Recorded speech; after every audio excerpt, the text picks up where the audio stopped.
Hello, welcome to your in-depth horoscope forecast for week commencing the 4th of November for the Sun or the Ascendant.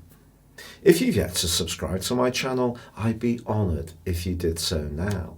Please click or tap on the bell notification symbol.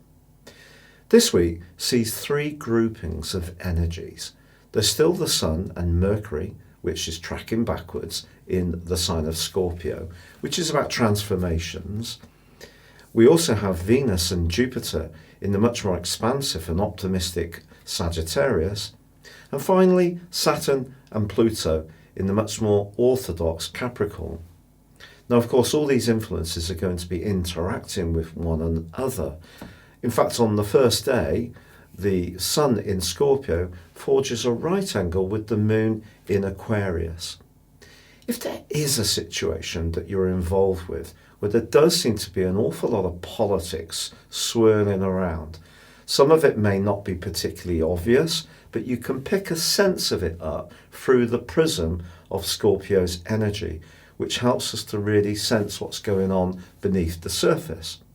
And of course, with Mercury retracing its steps, if we are trying to collaborate or cooperate with anyone who's withholding information, not paying us money that's due, or there are glitches and problems that we don't seem to have any direct control over, then that can be frustrating. But actually, this is a week where Mars and Pluto, so Mars in Libra, is actually still in its right angle with Pluto for pretty well the whole of the week. So it's one of those weeks, if we get so frustrated that we try to push the pace and really drive a solution through, rather than stay much more self-contained, it actually probably could be counterproductive. Because in the second half of this week, ironically, Mars forges a brilliant angle to Jupiter. So it could be that if we can just find the enthusiasm, the passion, and the persuasion in a kind of good way, other people can actually be very responsive. And also the Sun forges a very stabilizing link to Saturn, which means that where we've put the hard work in, the application, and also the perspiration, we could see some very solid rewards starting to show themselves. Now, of course, with Mercury retrograde, there could be those delays. Not everything may go quite at the pace we want, but also Mercury retrograde must be seen as a positive thing sometimes if it helps us to rethink what isn't working very well. So that could be an option this week. So if there is a relationship, even with a financial institution where you don't really feel you're getting the best deal, change it. That could be a positive thing you can do with Mercury retrograde. And also from Friday to Sunday, Mercury, despite the retrograde, forges a beautiful link with Pluto. If this rings a bell, it's because of the retrograde that it's being repeated. But this helps us to penetrate to the core of what's really useful. And I do feel it can be a real help to offset the more difficult energies that Mercury retrograde can bring. The Sun's also forging a beautiful link with Neptune in the second half of this week. And finding the time, the energy or the resources to help someone who's less fortunate can be something that gives us a big lift. There is one other influence I want to tell you about this week that's a bit more obtuse but very important. It does involve Venus, which is now in the very free-spirited Sagittarius, but Venus is in a quincunx with Uranus. If you remember, Mars went through this recently.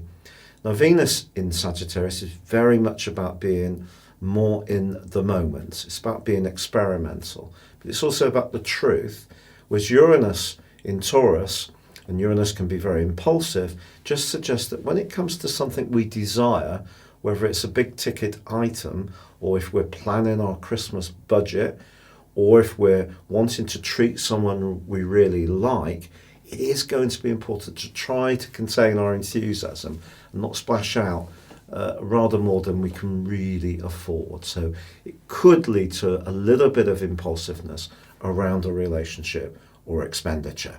Your specific forecast, Pisces, shows a quarter moon in a very tender part of your scope, and this is angling towards the sun in a very expansive area. This combination can see us getting things out of proportion.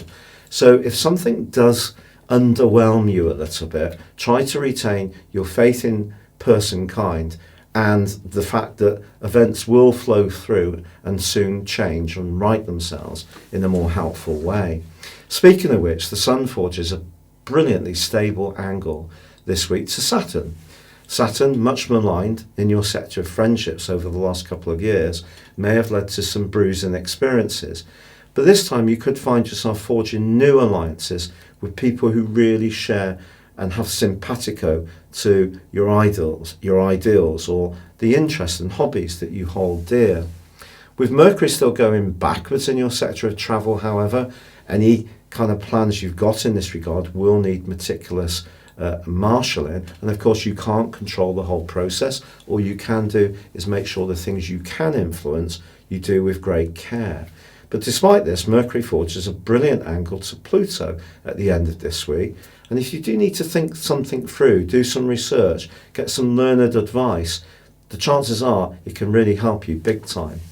Now, there's also a fabulous link this week between Mars, which is in a very passionate part of your scope, and also Jupiter. If you're an entrepreneurial Pisces, this is terrific. It could see you trying to do something much more fluidly and quickly without analysing it too much.